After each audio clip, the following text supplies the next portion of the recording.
Welcome to an This China podcast hosted by Cosmos.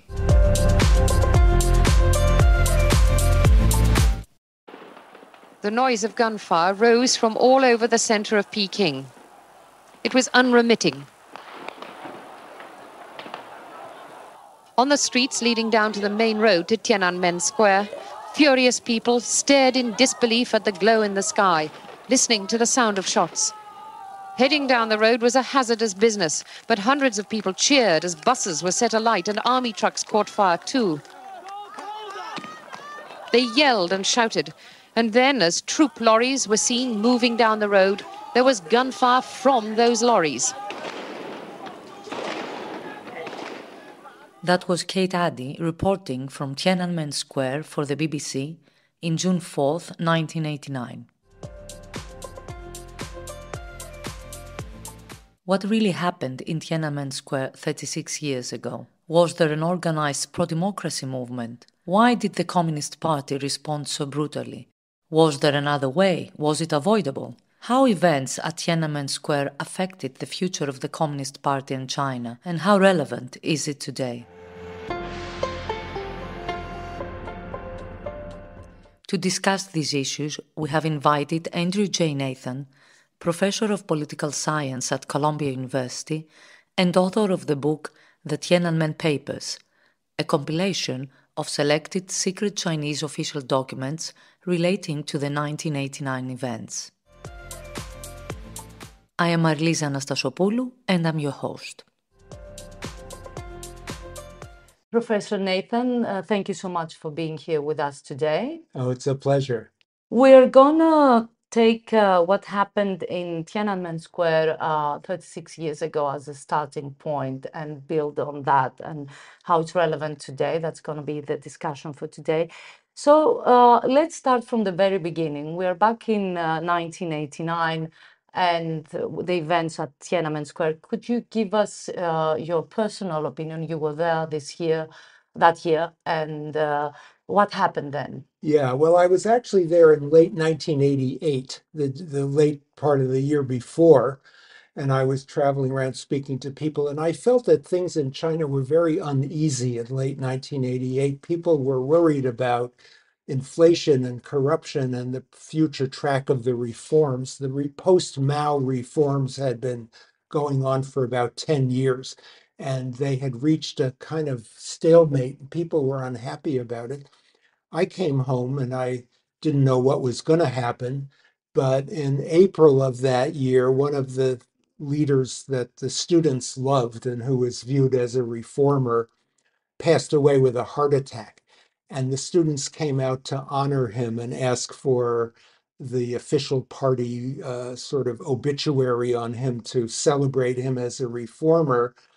But the party leaders were stalemated. There were two factions, and they didn't give a quick response. And the students, more and more students came out, and eventually the thing went on for a number of weeks, and people in the government and in the official media, because Beijing is a company town of the Chinese Communist Party, also came out to demonstrate in support of the students.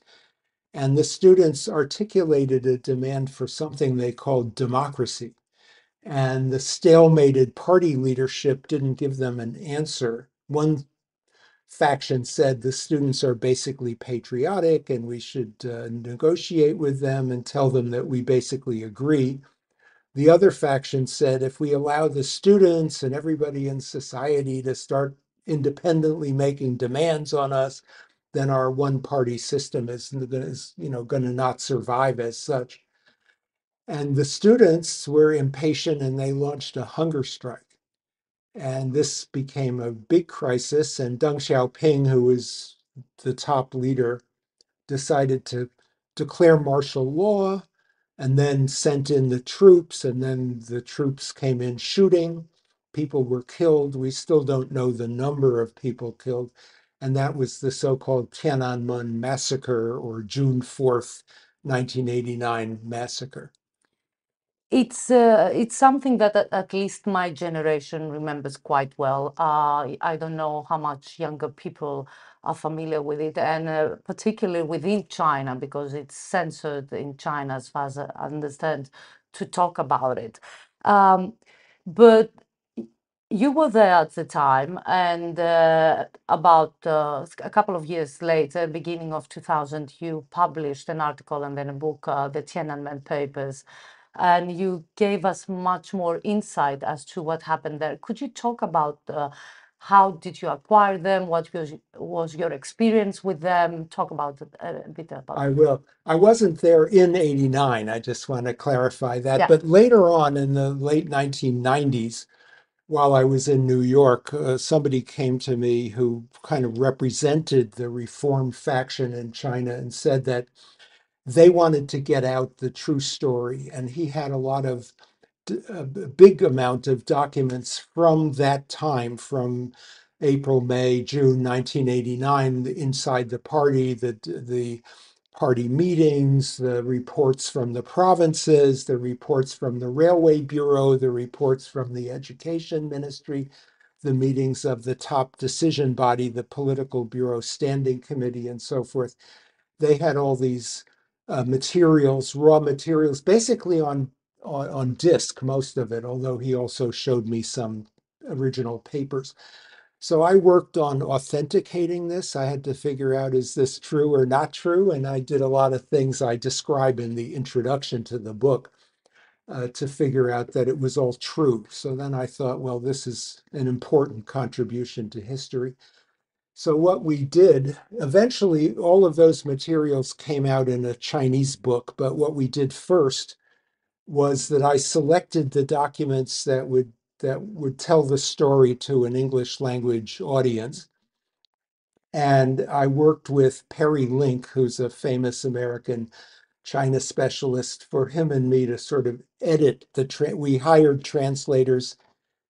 We got a funding for this, and we then edited the translations. So we were responsible for the translations, and I wrote sort of material in between the translated documents to sort of link them up.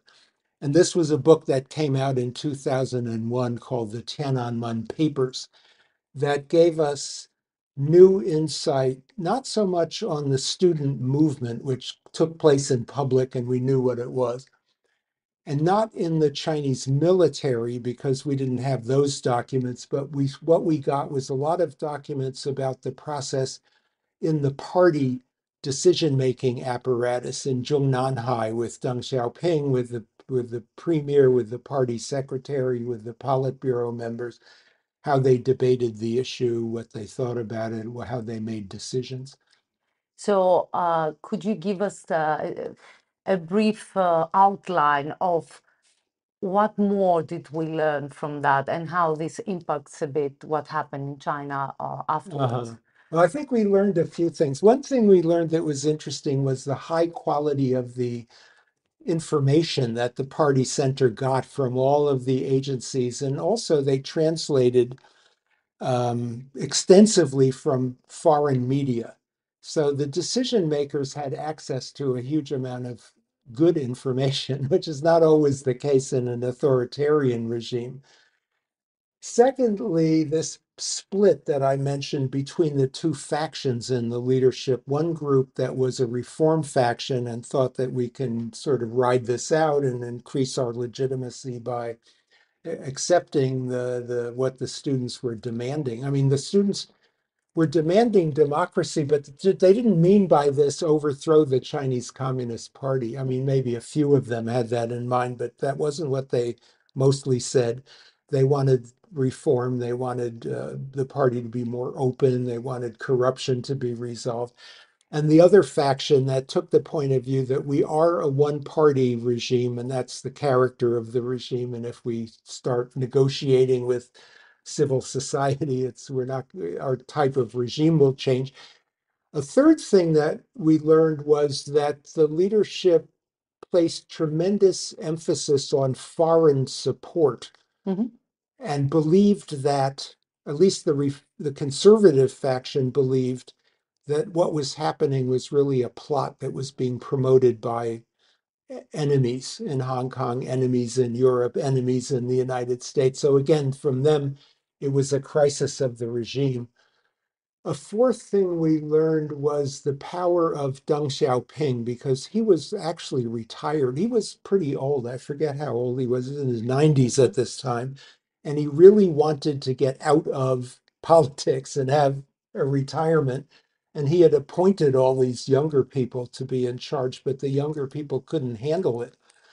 And so he had to decide. And he made the decision of a crackdown. So he's known in history as a reformer, but when it came to the fate of the communist regime, that was his number one priority.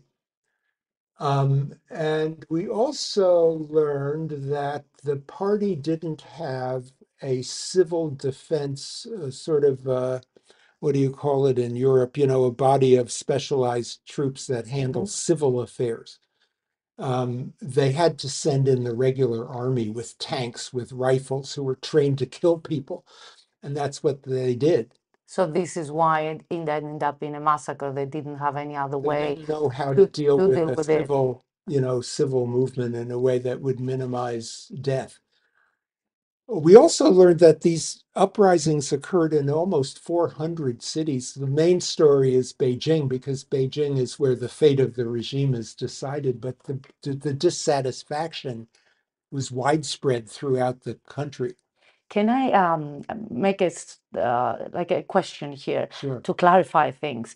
So, as far as I understand, we are used to saying that this was a democracy movement, but according to what you say, it wasn't really a pro-democracy movement in the sense that we understand it. So that's interesting to understand, clarify a bit, and put it a bit into context within the 10 years before that. I mean, how did we end up into that movement, and why was it so widespread? Because you mentioned 400 cities, almost 400 cities.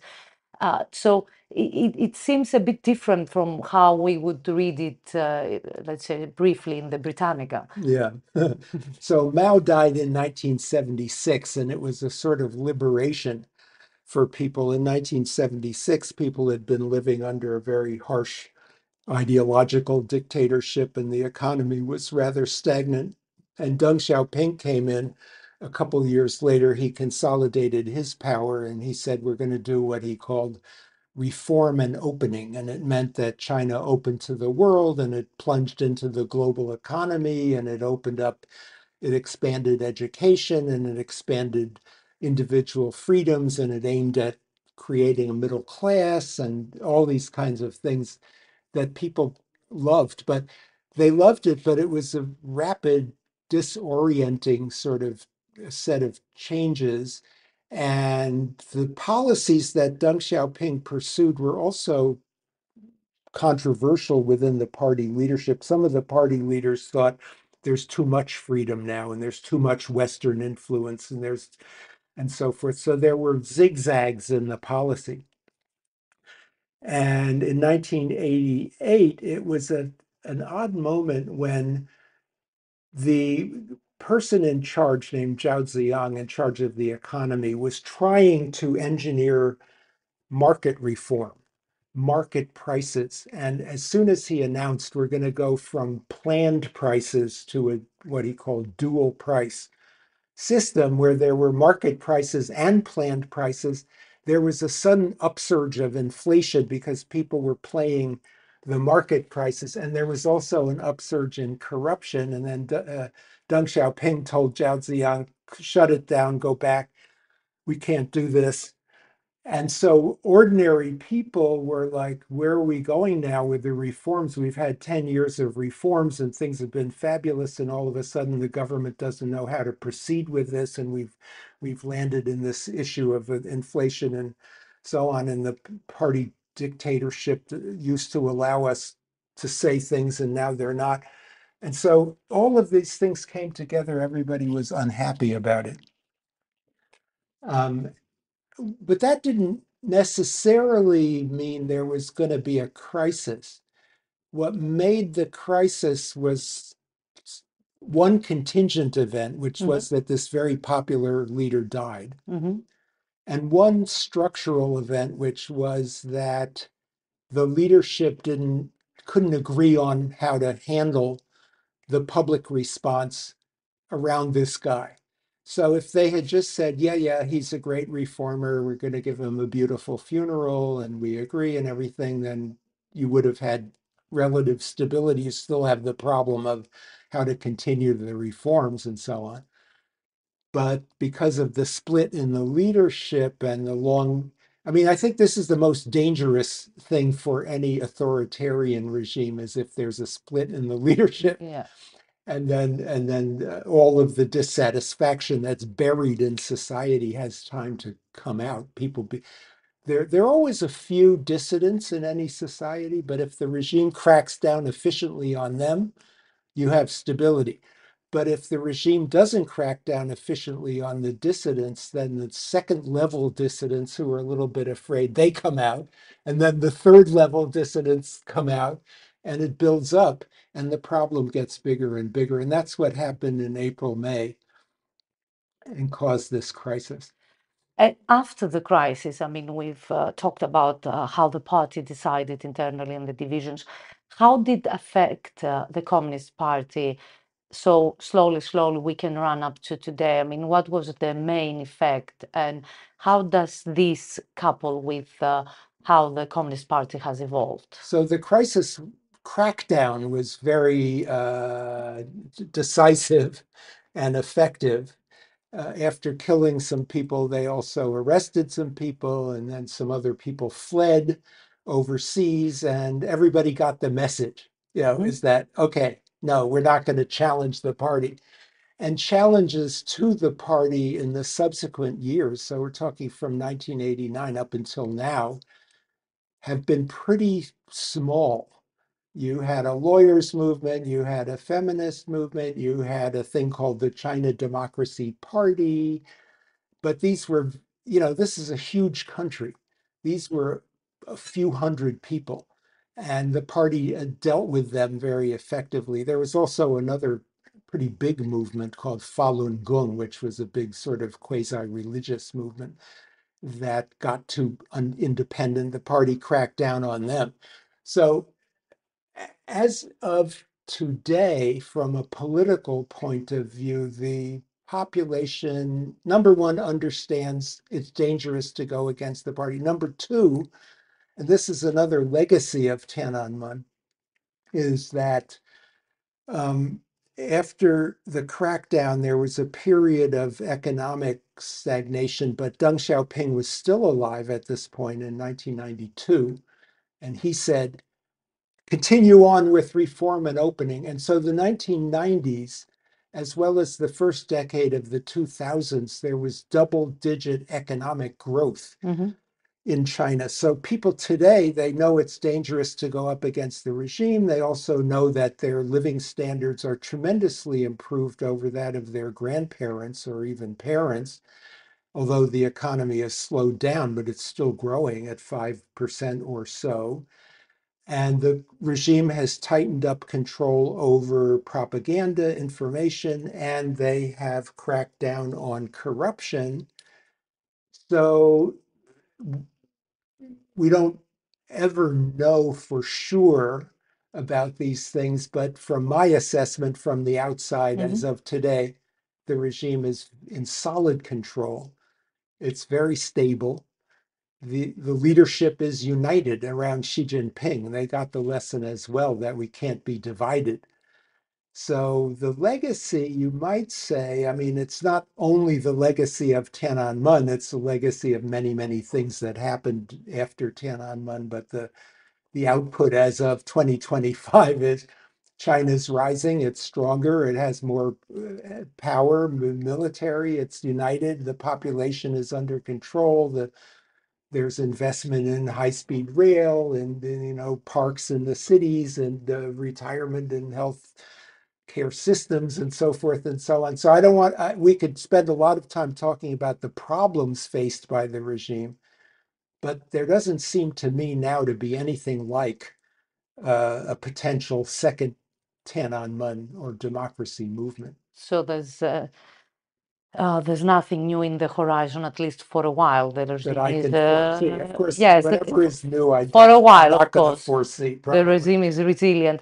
Can we try to see how all of this relates, for example, to external relations, for example, with the United States, particularly now that we have Trump, who is someone who is not really in favor of international law, is someone who is more pragmatic, should I say, transactional, I'm sorry. Yeah. Or how this relates, if we can relate. Well, 1989 was a big disillusionment for the West in their hopes for China. So in the 1980s, with Deng Xiaoping in charge, there was a very enthusiastic expectation that China was going to, in some form or another, democratize, liberalize, become a friend of the West, and so on.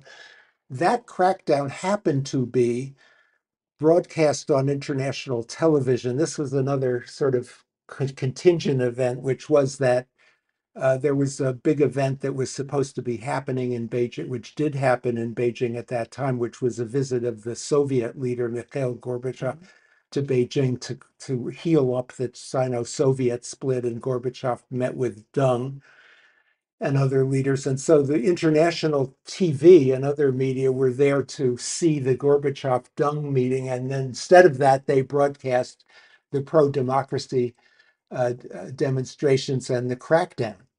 And so this would have made a big impression, I think, on the West anyway, but it made an even more deep impression. So this was a huge black mark on China's relations with the West. And I don't think the West has really forgotten it. So even though in the 1990s, we resumed the engagement policy with China, and in 2001 admitted China to the World Trade Organization, and we've hugely enhanced our trade with China, tech cooperation with China, and on and off cooperation in public health and in many other areas. But the image of the Chinese regime as violating human rights has never gone away.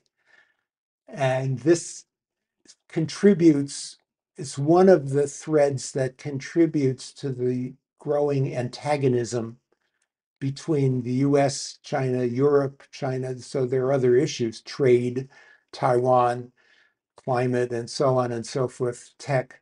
But human rights has remained one of the sore points in the relationship of the West with China.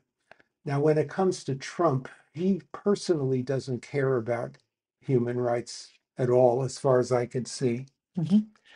But his China policies up until so far are based on the trade deficit, and we don't know whether he cares about any of the other issues that exist between the two countries. But his ability to be tough on China rides on a basis of public opinion, which is partly influenced by the memory of Tiananmen, and then the ongoing work in subsequent decades by human rights activists, including me, to keep the human rights issue in the eye of the Western public. One last question is that, I mean, we remember, at least my generation, people like you that have worked a lot on that. But what happens in China? Because you talk about how the legacy of Tiananmen and how it resulted, it's still there somehow. Nonetheless, since it's censored and since it's been 36 years, do you have any feeling of if it's still in the memory, if it's discussed silently or... Yeah.